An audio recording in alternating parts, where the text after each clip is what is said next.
The year is 1969. Robert De Niro and Al Pacino would see the release of their first credited roles. De Niro with De Palma's The Wedding Party, and Pacino with Fred Koh's Me, Natalie. Just 5 years later would come a mutually credited role with the release of The Godfather Part 2. But De Niro's scenes were set decades before those of Pacino's. Their characters never overlapped. Within a few years, they'd become Hollywood megastars. Godfather Part 2. Robert De Niro, narration.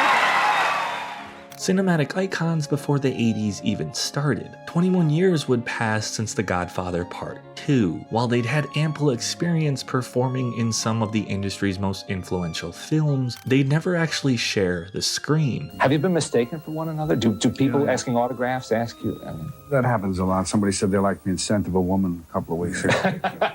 That is until 1995, with the release of Michael Mann's Heat. Mann wanted two heavy hitters to portray the characters of Vincent Hanna and Neil McCauley. He knew that De Niro was both meticulous and subtle in his performances. T-bombs, real estate. If I were you, I would be smart. I would cut loose of this. A calm demeanor that hid an explosive potential. I'm talking to an empty telephone. I don't understand. Because there was a dead man on the other end of this line. The perfect actor to portray a seasoned criminal. Where is he? How the hell would I know? He knew Pacino's delivery was chaotic, often volatile. You went off somewhere? Vince. Just tell me that. I'll settle for it. Vincent.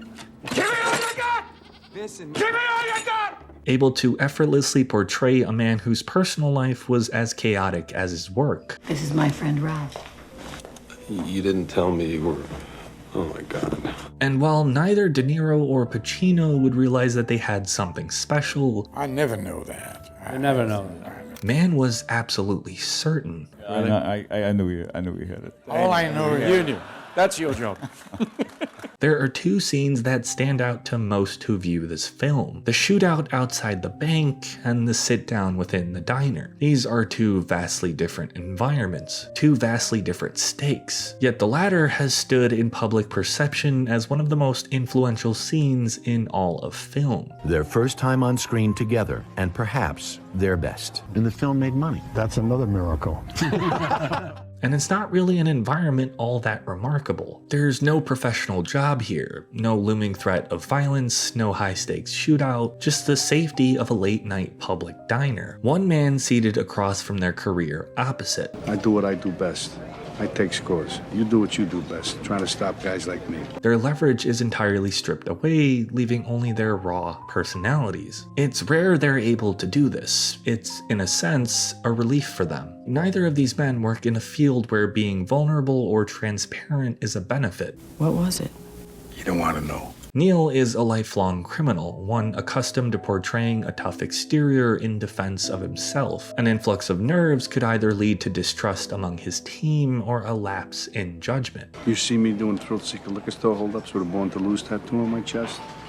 No, I do not. Right. Vincent is a seasoned detective, one who has to blend in with the gritty criminal underworld in order to effectively understand and, at times, influence them. You must have worked some dip crews. I worked all kinds. Whose work is often time sensitive. The longer he takes to solve a case, the more risk involved for both the general public and his career ambitions. Neither of these men can let their emotions get the best of them. They're conditioned to be self-dependent. And yet, here they are, two stone-like figures sharing a moment of complete transparency. You and I are like a couple of regular fellas. I mean, you do what you do, I do what I gotta do. What they find is that they're a lot more alike than they had realized. Were it another life, they could have been lifelong friends. Both of these men are incredibly lonely. The thrill of their respective careers leads them to neglect their personal lives. If you're on me and you gotta move when I move, how do you expect to keep a marriage? What happened? Where you been? Work. Vincent has a fractured relationship with his daughter. I got a stepdaughter so up because her real father's this large type ass. And a marriage on the rocks. I got a wife. We're passing each other on the downslope of a marriage, my third. Every time I try to maintain a consistent mood between us, you withdraw. I'm not what you want, Justine. Neil has the potential opportunity to give up his life of crime in pursuit of love. My name's Neil. I'm 80. yet his code won't allow it. Don't let yourself get attached to anything you are not willing to walk out on in 30 seconds flat if you feel the heat around the corner. So then if you spot me coming around that corner, you're just gonna walk out on this woman? Not say goodbye? That's the discipline. He doesn't like the mundane atmosphere of a regular life. The f is that? Barbecues and ball games?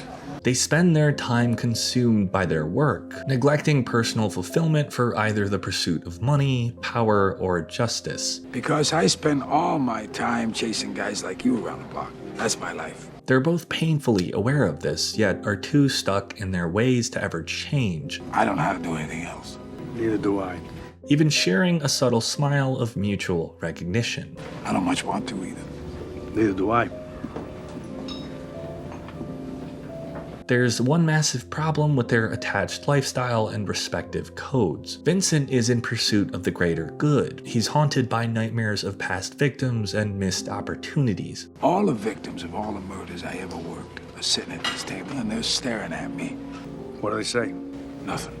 Neil spends his time avoiding men like Vincent. They're the only thing stopping him from achieving a life he actually wants. I have one where I'm drowning, and I gotta wake myself up and stop breathing or I'll die in my sleep. You know what that's about? Yeah, having enough time. To do what you want to do. That's right. They know that they can never truly be friends, and this is most likely the last and only time they'll be able to have a sit down without one of them either dead or in prison. Mann foreshadows the inevitable showdown between the two. If it's between you and some poor bastard whose wife you're gonna turn into a widow, brother, you are going down. There's a flip side to that coin. What if you do got me boxed in, and I gotta put you down? Because no matter what, you will not get in my way. Within a few minutes, both of these men establish a mutual trust, respect, and acknowledgement that this can't continue. They're two sides of the same coin, both aware that their dedication to their work will likely be their downfall. Yet, due to their shared respect, still hoping that they'll never have to cross paths. Well, maybe we'll never see each other again. It's a roller coaster of subtle tension. And unfortunately enough, they'd meet again, though under more dangerous circumstances. When the two inevitably clash at the airport, Vincent makes good on his promise. Brother, you are going down.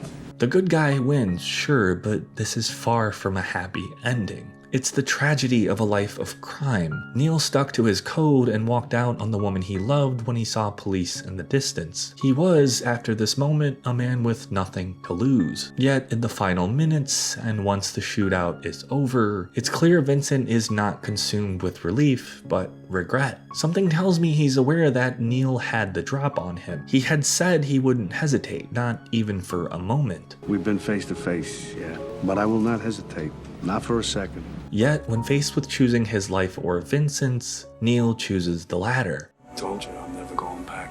This was a man of similar age and discipline, one with a life as turbulent as his own, one of the few people who he felt actually understood him. You know what that's about? Having enough time.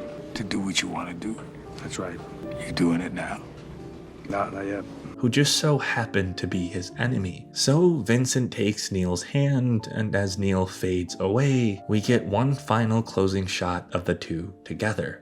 Pacino and De Niro are greats for a reason. Pacino's ability to flip from manic to composed is incredibly captivating. De Niro is a master of subtle tells. You feel like there's always some underlying thought or incentive with his delivery. Be it a mischievous smile or prolonged gaze, there's an ambiguity here that really draws in an audience. This is the first time we've seen these two together, 26 years after their film debuts, 26 years of acting development and compelling performances, and with Michael Mann at the helm, they deliver not only one of the best performances, but one of the most memorable scenes in film history. Maybe that's the way it'll be.